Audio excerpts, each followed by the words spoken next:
rádio e a TV Brasil Espírita apresentam Causos e Contos Espíritas. Apresentação: Riovane de Carvalho.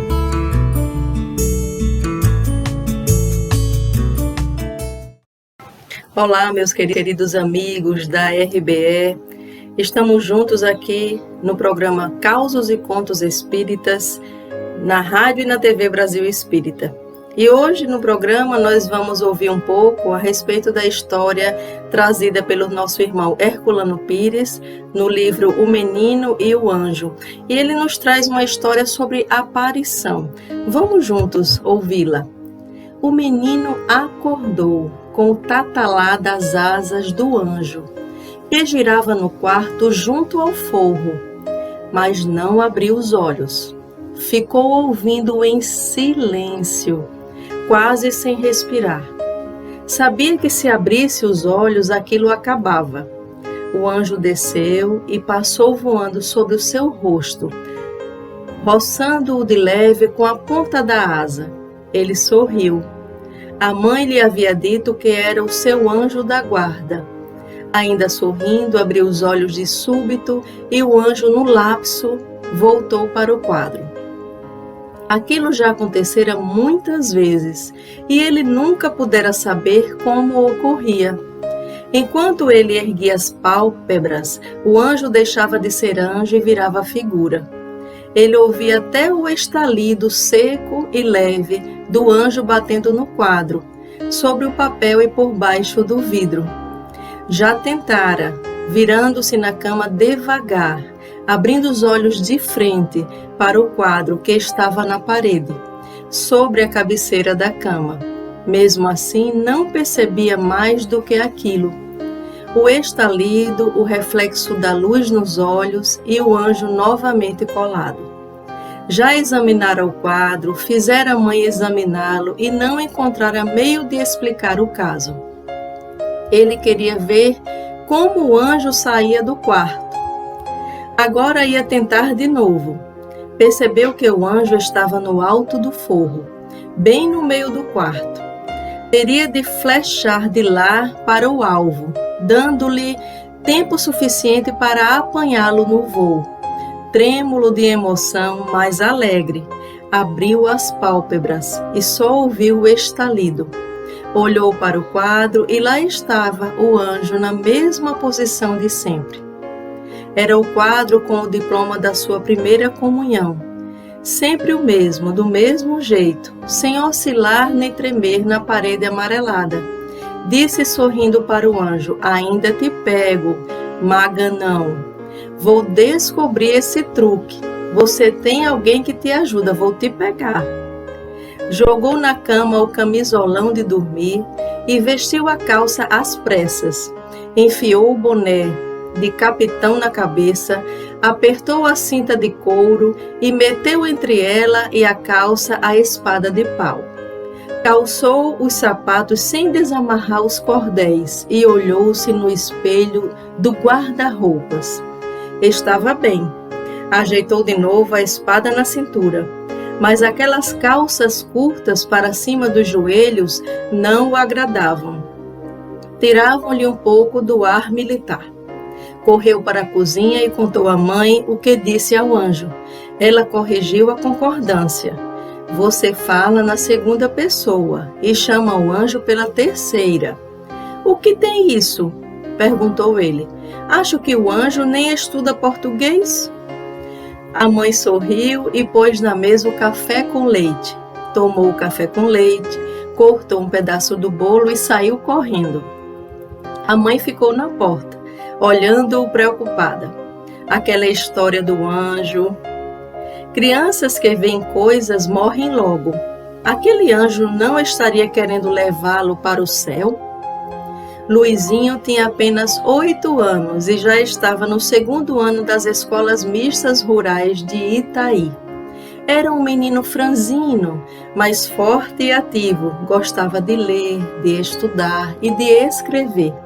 Mas não gostava menos de peraltar com os moleques da vizinhança. Tinha uma carabina, 2 revólveres e 2 espadas, tudo isso feito de pau pelo seu tio Totó, que trabalhava a madeira com seu canivete. Correu para o quintal de Inhazosa, onde ele e Noir, filho da vizinha, haviam instalado numa barraca de tábuas cobertas com folhas de mamoeiro o seu quartel-general. Não encontrou ninguém, nem Noir. A tropa estava atrasada. Entrou na barraca, sentou-se no banco de tábuas e, de repente, viu o anjo sentado à sua frente. No outro banco, sorrindo para ele. Encarou o anjo desconfiado. Não seria uma arte da turma? Aproximou-se do anjo e tocou-lhe a asa esquerda com as pontas dos dedos. Não era uma asa de papel de seda dos anjos de procissão. Era a asa mesmo, como as das pombas. Deu um empurrão no anjo, que quase caiu do banco, mas sorriu e disse: "Não adianta, sou anjo mesmo." Luizinho sentiu um arrepio. O anjo disse: "Não se assuste. O que é isso? Sou seu anjo da guarda e você tem medo de mim?" O menino voltou para o seu banco, estava suando frio. Suas mãos tremiam. "Vou-me embora", disse o anjo. "Você está tremendo como vara verde. Só voltarei quando você perder esse medo bobo e me chamar." O anjo sumiu e o menino respirou aliviado, mas ao mesmo tempo decepcionou-se. Não queria ter ficado com medo. Queria conversar com o anjo, perguntar como ele fazia aquela mágica do quadro e ver, isso é que era importante, o anjo bater as asas e voltar voando para o céu. Luizinho nunca pensara que ver um anjo de perto pudesse lhe causar tanto medo. Sentia-se envergonhado. Era por isso, de certo, que o anjo nunca o deixara ver. Mas aquela aparição do anjo lhe trouxera mais um problema. Era claro que o anjo que vira e palpara não podia ser o do quadro, que era apenas uma imagem. Ficou pensando naquilo. Será que os anjos são crianças do céu? Crianças de anjos adultos que às vezes escapam e vêm brincar com as crianças da terra? O anjo do quadro era adulto, com enormes asas abertas, amparando um menino que era ele. Mas o anjo que ele vira era como ele, do seu mesmo tamanho e com as asas menores. Pensou tudo isso num instante, afobado, e de repente saiu correndo. Esbarrou com Elisa, irmã de Noir, na porta da sala de jantar, no meio da casa. Viu de relance naquele encontro uma beleza estranha no rosto levemente sardento da menina. Como é linda! Pensou, mas continuou correndo, porque desejava chegar logo à sua casa e contar à mãe que vira o anjo e falara com ele. A mãe empalideceu, mas logo se conteve. Abaixou-se, passou-lhe a mão nos cabelos, pegou-o pelo braço e disse: "Não se assuste, meu filho, isso não é nada. Os anjos gostam de crianças boas, e você é uma delas. Não pense mais nisso, vá brincar. E depois do almoço você tem de fazer os exercícios da escola." Mas o menino não a deixou. Agarrou-se à sua saia e dizia: "Tive medo, mãe, muito medo, mas eu quero ver ele de novo. Ele disse que só volta quando eu chamar. Eu quero chamar o anjo, mas ainda estou com tanto medo." A mãe continha sua aflição. Não sabia o que dizer nem o que fazer. Suas suspeitas pareciam confirmar-se. Até aquele momento, o filho só ouvira o tatalar das asas do anjo. Agora o vira, tocara com os dedos e ambos conversaram. Mandou o menino contar a história a Dona Zosa e fechou-se no quarto para orar. Deus havia de ouvi-la e livrá-la daquele castigo. Luizinho era o seu único filho e o seu orgulho.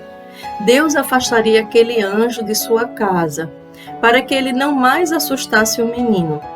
Mal saiu do quarto e o marido chegava para o almoço. Teve de correr ao fogão, atiçar o fogo de lenha, cuidar das panelas. Contou tudo ao marido enquanto acabava de preparar o almoço. Na mesa, o marido tentou consolar a mulher. Aquilo eram coisas de criança, principalmente de crianças vivas, inteligentes, que são sempre imaginosas. Tirasse aquele quadro da parede e largasse de excitar o menino com a sua carolice. Religião era um freio, mas em vão se aperta o freio da boca de cavalinho novo. Você não me ouviu, e pôs o menino na igreja como coroinha. Amarrou o moleque na batina do padre e deu nisso. Deixa ele brincar mais, saltar por aí, em vez de mandá-lo a todo instante para a sacristia. A mulher não gostava daquelas heréticas do marido, atitudes heréticas, mas naquele momento estava propensa a aceitar os seus conselhos. Era necessário afastar o menino daquela situação, desviar sua atenção para outras coisas. Resolveu tirar o filho da igreja, afastá-lo um pouco de lá, até que ele se tornasse maior, mais capaz de se libertar daquelas visões. O menino chegou para almoçar e o pai o recebeu com repreensões. Não sabia ainda qual era a hora do almoço? O que andava fazendo lá fora? Mas Luizinho não ouvia e não ligava para aquela arenga. Tinha os olhos brilhantes, o peito arfante. Estava ansioso para contar ao pai a história do seu encontro com o anjo. O pai impressionou-se com o estado emotivo do filho. Fê-lo sentar ao seu lado, acariciou e começou a explicar-lhe que essas visões são comuns na infância, mas desaparecem com o crescimento. Então não quero crescer, disse Luizinho engolindo um bocado às pressas. Eu quero ver sempre o anjo. Ele é o meu anjo da guarda, é meu amigo. Me disse que só volta quando eu chamar, mas não quer me assustar. Aquela insistência do filho arrasava o coração materno. A mãe pensava que, se o filho queria, era porque o anjo tinha um mandato a cumprir, levar o menino para outro mundo. Ela não suportou e fugiu em lágrimas para o quarto. O pai advertiu o menino. Viu como a sua mãe está nervosa? Ela pensa que o anjo quer levar você para o céu.